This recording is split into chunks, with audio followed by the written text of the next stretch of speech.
Today we're going to go through product market fit surveys, how to analyze them and how to get the most out of them so that you can direct your product roadmap towards things that are going to be impactful and things that are going to ultimately help you grow your business.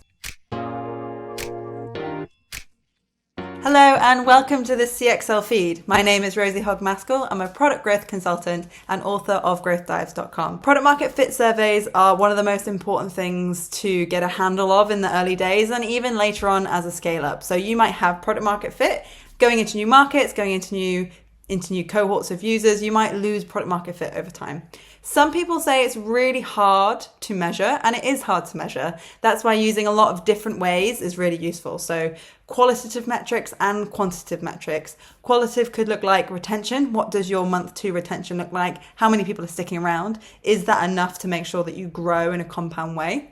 Today, we're going to look specifically at the qualitative metric. And this is a really common one. It's the Sean Ellis Method for the product market fit survey, which asks people, how disappointed would you be if our product was no longer around anymore? So what we're going to go through is how to analyze it and how to make sure you're picking apart the right bits of it to navigate your way through growth and to make sure that your product roadmap is actually impactful and prioritized in the right way. So you've run your survey and you have your responses back. You ideally want to be running this with people who've used your product and ideally want to have at least 200 respondents.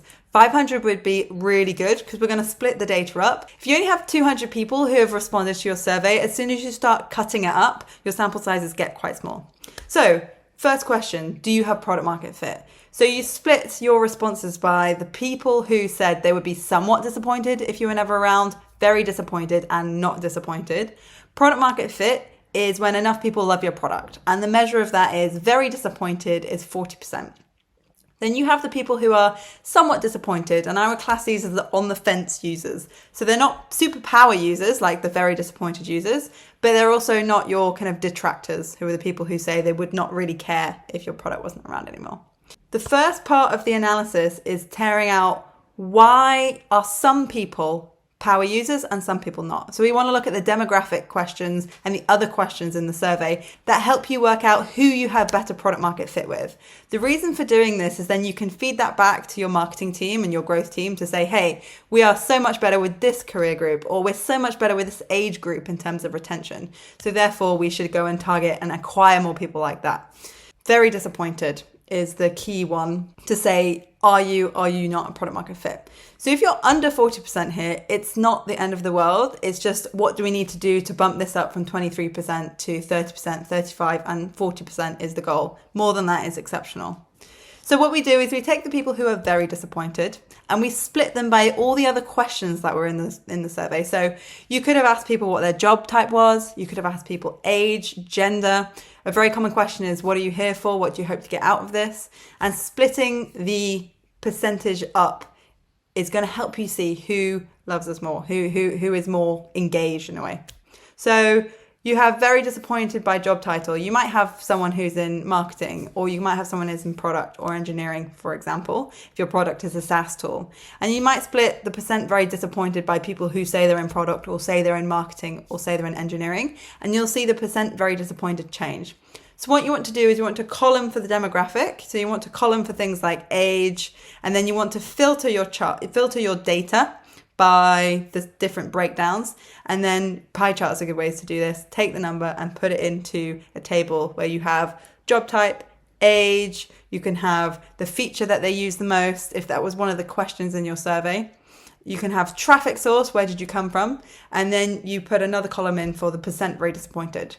Then you can create a bar chart on that, and you can say, oh, actually, people who have come from Google search are more likely to be very disappointed than people who came from referrals. And you can start to understand what acquisition channels are performing well and bringing in people who are more likely to be power users. What age do we perhaps resonate with, or what job title? The key thing here is, did you actually have this question in your survey? So you might want to, the next time you run a survey, make sure that you have enough questions that will help you break this down.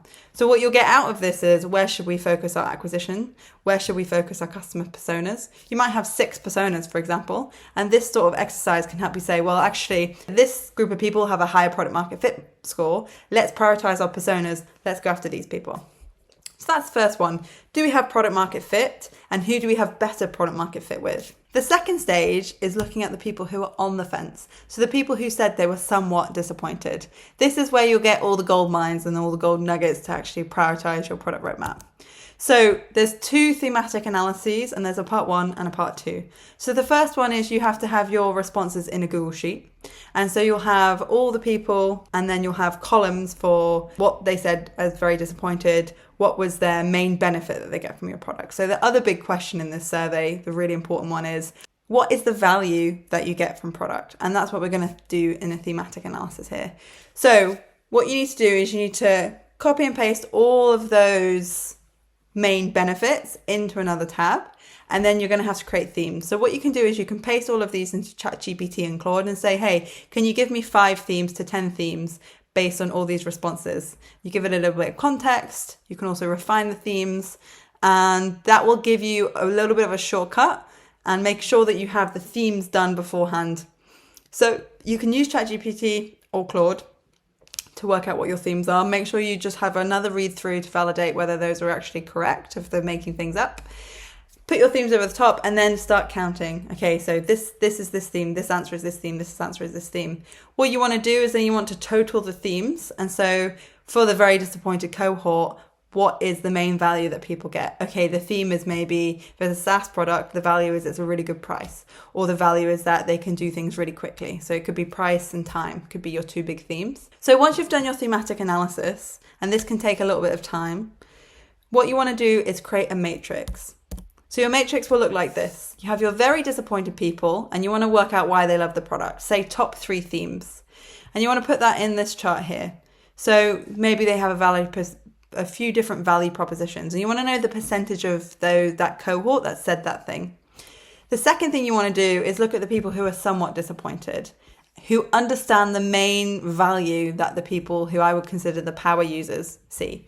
So are people who are super disappointed if the product was no longer around, maybe they say that the speed of the service is the best thing.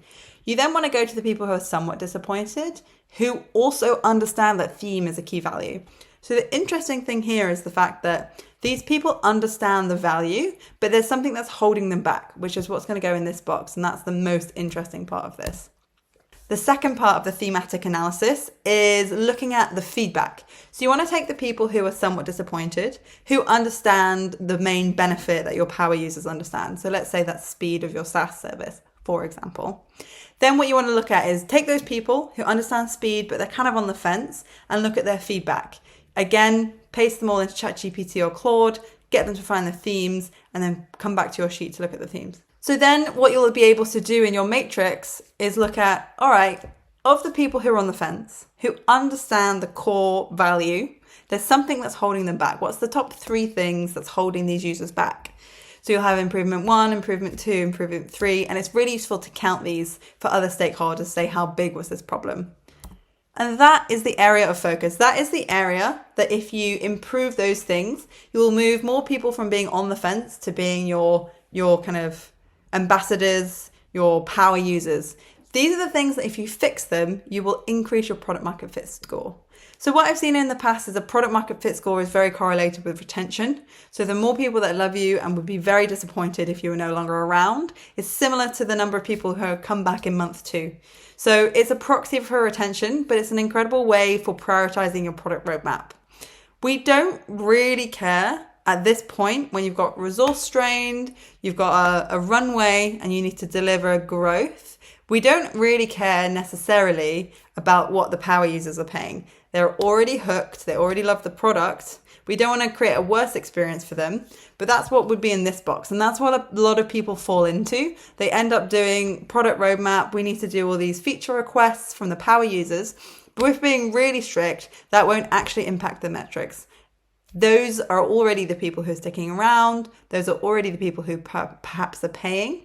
So what you want to do is be super hyper vigilant about what's on your product roadmap. Are you just doing things for the power users that won't actually impact your metrics? Or are you actually improving things that will get people from being an on the fence state to a state of loving the product? Super important, should be the one most important thing that you do every half year, every quarter, is just keep a tab on the product market fit survey. You might even have it kind of persistently in your settings, like, hey, give us feedback, here's a survey, to keep tabs on it over time. But this sort of analysis does take a little bit of time, so I don't think it's feasible to do every month, say. I think every half year or every quarter.